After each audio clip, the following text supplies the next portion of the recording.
storm clouds raging deep within. The Prince of Peace came bursting through the wind. The violet sky held its breath, and in your light I found rest. Tearing through the night, riding on the storm. Voice of the Martyrs is an organization that is about 60 years old around the world.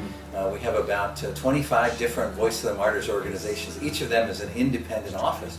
All of them share a common root, which is Pastor Richard Wurmbrand.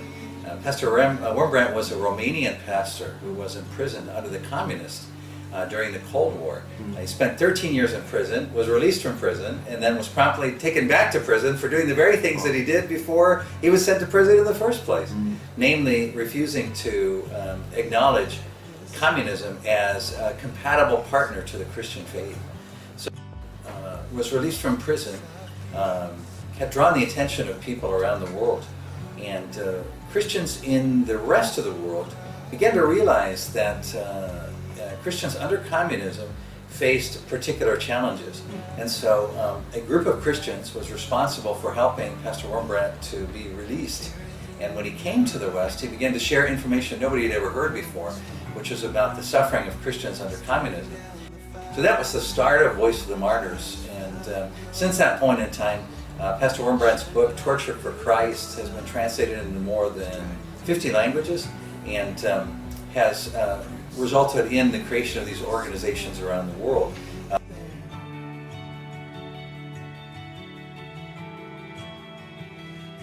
My role is twofold. One, as CEO of Voice of the Martyrs in Korea, and second, I oversee the worldwide fellowship of Voice of the Martyrs for all of the different organizations.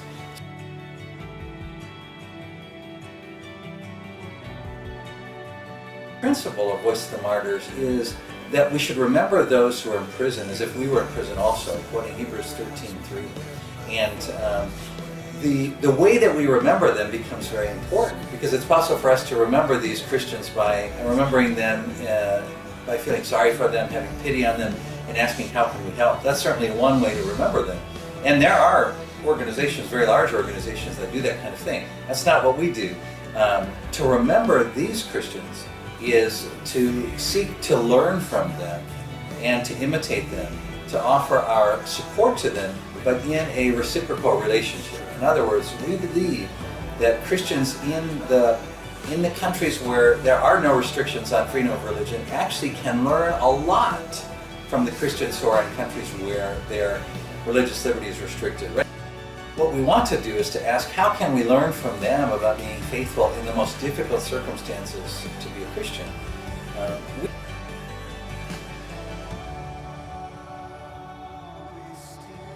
Right now, there's 70 countries in the world where it is not possible for Christians to freely exercise their faith according to government regulations. And those are the countries where Voice of the Martyrs works. The primary country that we work with is North Korea, but we're also involved in China.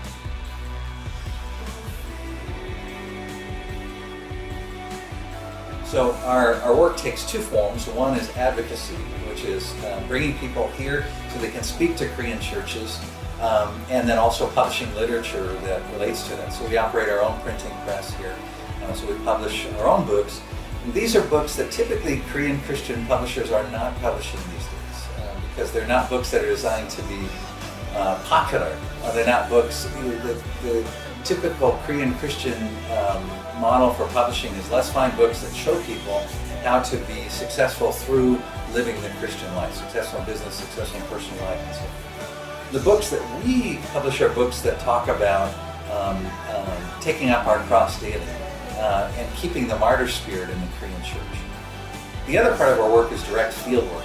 That is the work that Dr. Foley oversees for our organization. And so we have the largest field work related to evangelism and discipleship in partnership with underground North Korean believers. And so an important part of our work in North Korea, but also in China and in other countries where we work, is that we are not missionaries who are then seeking to reach these countries for Christ from the outside. We are an organization that recognizes that God already has a church in each of these places. And in most cases, that church is amazingly strong because of what it is that it has had to endure in even being able to continue its own existence. A daily radio broadcast of 90 minutes by shortwave radio into North Korea every night. We do balloon launching, 35,000 New Testaments into North Korea every year. We use computer application and modeling to make sure we know exactly where those balloons are going to go even before we leave the office here. We operate 2 schools for North Korean defectors to train them, first of all, in personal discipleship, because churches in Korea really struggle in that area. They typically will see North Koreans as objects of pity. So they want to provide them money, they want to provide them a worship service, they want to provide them social services. But in our organization, we believe that North Koreans are the subject of God's movement in the Korean church. We operate discipleship bases all over those areas where North Koreans are found. And the quickest way for us to share the gospel inside of North Korea is by teaching North Korean defectors themselves how to be able to do that. So all of that is going on here on a daily basis. We're looking outward for the renewal of the Korean church. We're looking northward to North Korea for our support of the North Korean Underground Church. And we're looking globally to be able to partner with underground Christians around the world.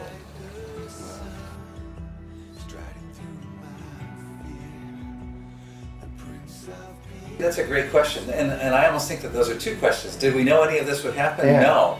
In fact, we got into North Korea ministry, which was the genesis of our mission. We don't think of ourselves as a North Korea mission now. We did back then, but now we think of ourselves as a Korean mission. It just so happens that half of North Korea is captive to the Juche ideology, and half of Korea is captive to the consumerist ideology. And so, but when we started, what we knew was just, I had a dream. I don't mean like a goal or a vision or an aspiration. I mean, literally, I fell asleep at night one night and I had a dream. And I woke up in a cold sweat, shaking. I woke up my wife and told her about the dream, that in the dream the Lord showed me that we would give up everything that we had to serve underground North Korean Christians. Which was interesting because my background is in consulting with denominations and NGOs around the world. I've done more than 1,500 NGO consultations over the years, and not one of them had anything to do with North Korea or the persecuted church. My wife, her mother, is originally from North Korea, but came to the South prior to the division of the country. So North Korea was not a subject that we had a lot of knowledge of or frankly interest in. But that was the call of God, and so we felt that we had to be obedient to that call.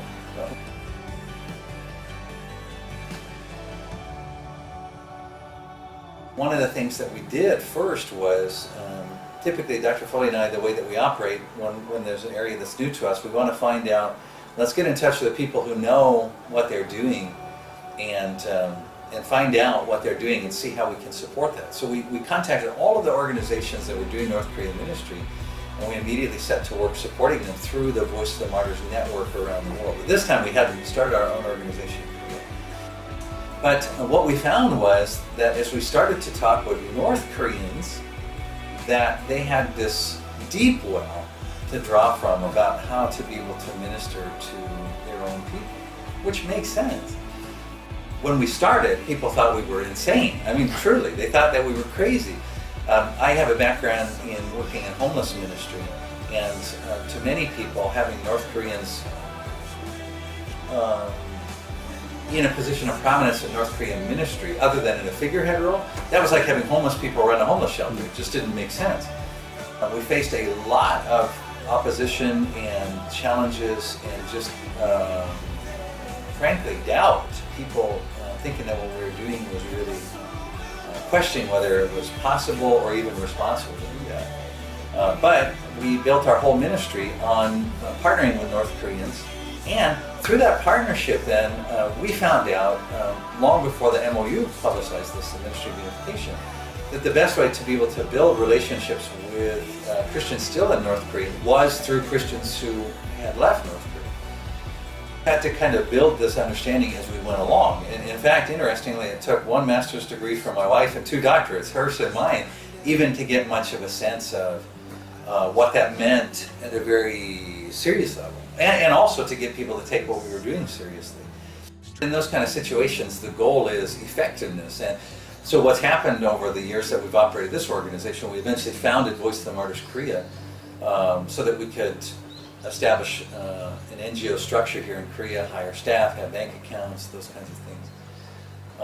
But what ended up happening is that over the years we have built a deep well of credibility and respect on the part of people who are beginning to recognize that other ways of doing North Korean ministry, the ways that have been going on since the early 1990s, are the ones that aren't very effective.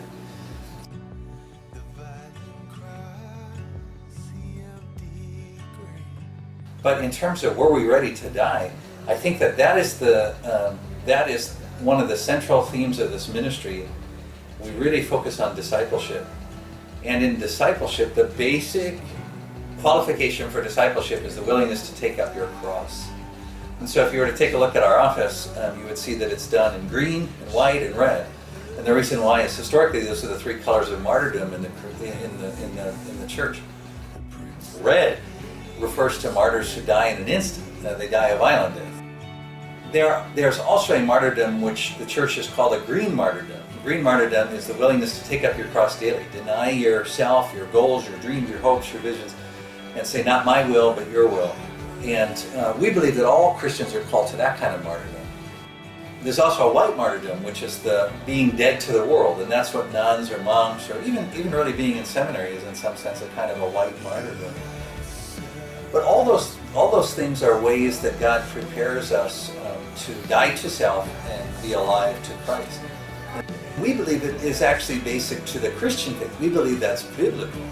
And so we think that is what is missing from countries like Korea or the United States, where Christians are not tested in those ways. So yes, we believe, not only Dr. Foley and I for this ministry, but all Christians for any ministry, and certainly anyone who's in seminary, should be able to answer that question, are you ready to die for Christ? The answer is, we need to be ready to preach, pray, or die at a moment's notice.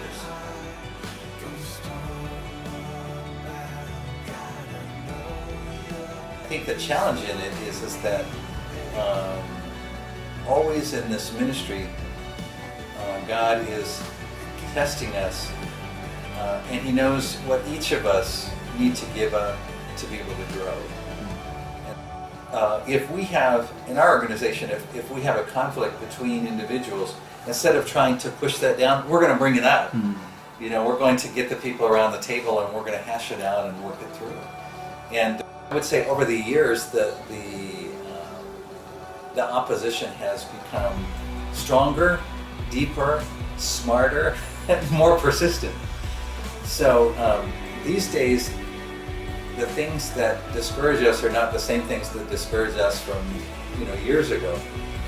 When we talk to people who were in prison as a result of their Christian faith, it's amazing because they don't say, "Oh, prison was really tough." They say it was like a seminary. I came to know the Lord deeply. Richard Wurmbrand said, "I only find truly joyful Christians in a few places." He said, "I find them in the Bible, I find them in the underground church, and I find them in prison." Facing opposition, from the Chinese, the North Koreans, the South Koreans, somebody. That it's hard to transit money around the world anymore because we do work we do work not for North Korea, but related to North Korea. Our bank accounts, often our assets get frozen, so we have to go through a process to deal with it. So anything becomes challenging for us. So at that level, everything is a slog. Every day is just really challenging. But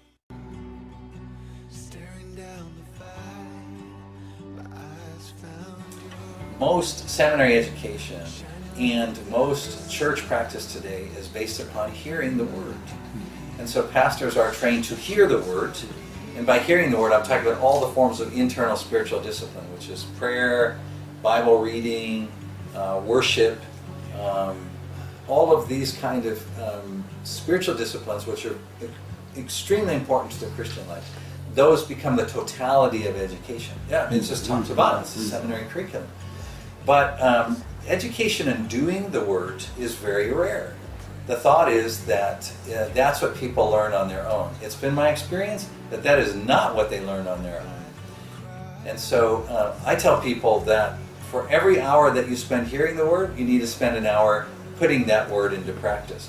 I think most people, especially in seminary, almost become toxic because they know so much word and they have not done it.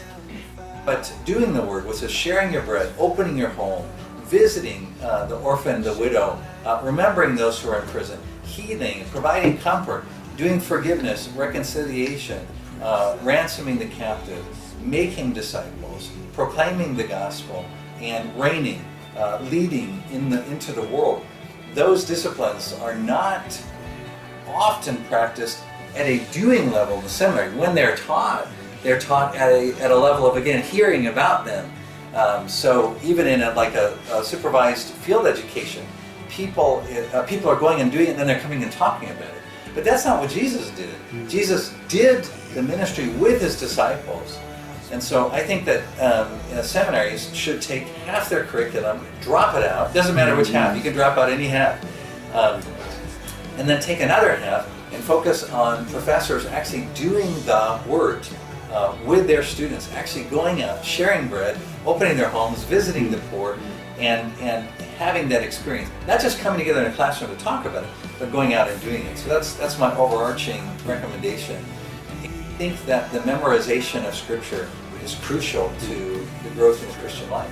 It's a second thing that seminary students often don't have time for, which I think is tragic, is their families. I think in seminary people get wildly out of balance in their relationships. They want to question whether it makes sense that people can have bad marriages, bad relationships with their children, and no discipleship with their roommates, and yet be in the student council in seminary and graduating at the top of the class and so forth. The fact that you're doing well in seminary doesn't necessarily mean that you're preparing yourself well for ministry. It just means you're doing well in seminary. So I think that those three elements, doing the word, is an overarching theme for your life, which ought to take half your life, even when you're in seminary. The memorization of Scripture and household worship are the cornerstones of a Christian life, and they are significantly underrepresented in both the seminary and in the church practice.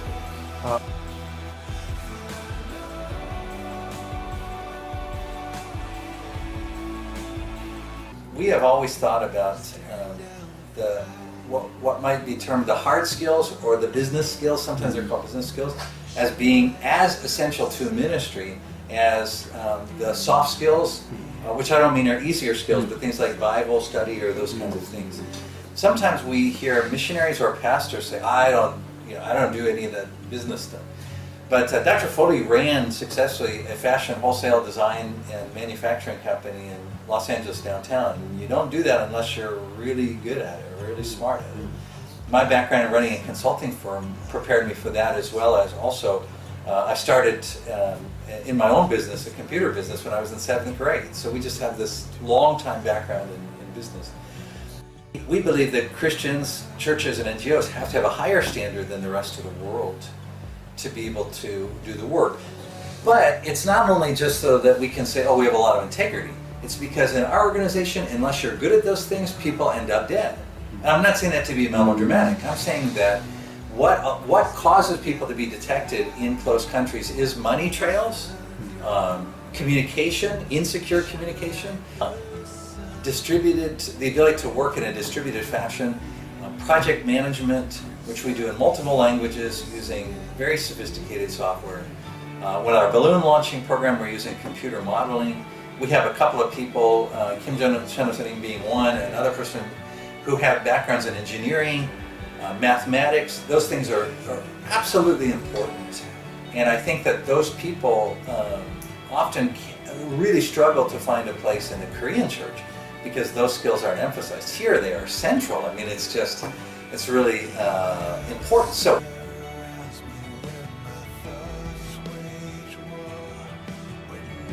Could be part of Voice of Martyr Korea is you walk to the office our office, that is the first thing you have to do.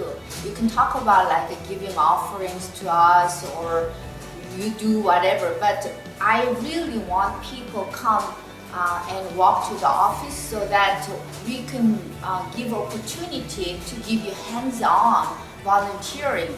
Once you hands-on, you touch, you feel it, then you're gonna get more calling from the Lord. So I really want people to walk to the office, get involved whatever we do. We want to support people, each of the individual Christians to get involved to the frontline project, which is a balloon project or other projects. There's a lot. You can tell us, you can do video, you can do whatever, anything. We like to know. We widely open to the people who really want to involve. We have a broadcasting to North Korea 90 minutes every day, and also China broadcasting. So actually we need really a lot of people who can help out this broadcasting. We need the voice, we need anybody who contribute to this broadcasting. So the video or translating, we have a lot of books to translate, because every month we publish all the books about to persecute Christians, and every month we have speakers coming from persecuted countries. So we have so much things to translate. So anybody who has a gift for translating, that is really great. Anybody who wants to give us time, we have a lot of work to prepare for balloon launch.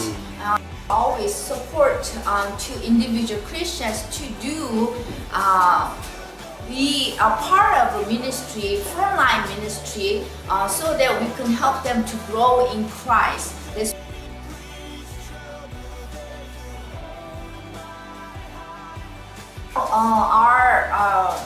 Our office is filled with all nationality, like from Canada, from US. We have more foreigners here than Korean people, because VOM is spread all over the world. It's known to other countries very well. So many people who know us from their own country, they come to Korea, always visit us. So we have a lot of nationalities to come, but we really want to just help Korean people to grow by doing this work together. So now we have more and more Korean people come to the office, but we welcome to any nationality here. We want to hire staff, whoever, number one, who is ready to die for Jesus. And Pastor Foley always say 3 things we have to be ready in any moment. Number one is ready to die, ready to preach, ready to pray. So this kind of person is the first priority. And second one is language is very important.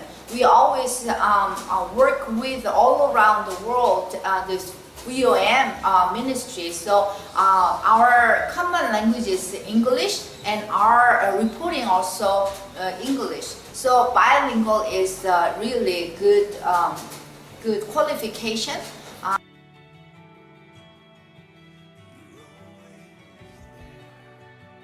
My background is mechanical engineering and computer science and patent law. But I don't think I give up everything, because the great commitment message is given to all Christians. And then if we execute the message, we need a certain strategy. And also we need some certain skill also. So I think God gave me certain skill and strategies to fulfill, execute certain kind of message. So this is my opportunity to serve the Lord, yeah, by my skill or something like that. I am a seminary student, student council members, and also I am husband and father. I have two boys, young boys.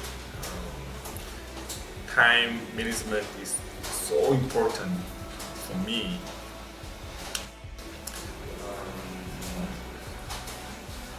People, all staff, care for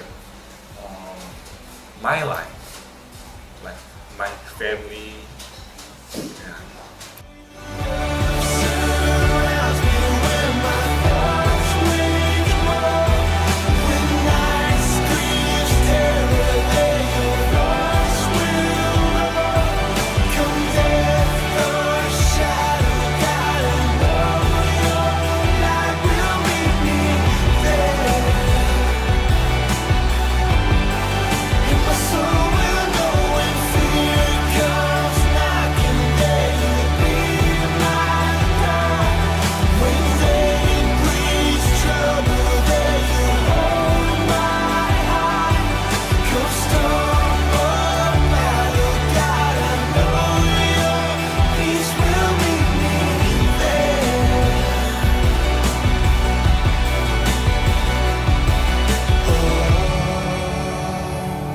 Be still, my heart,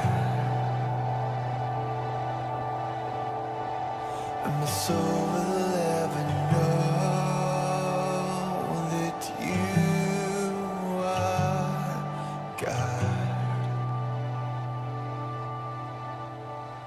and you hurt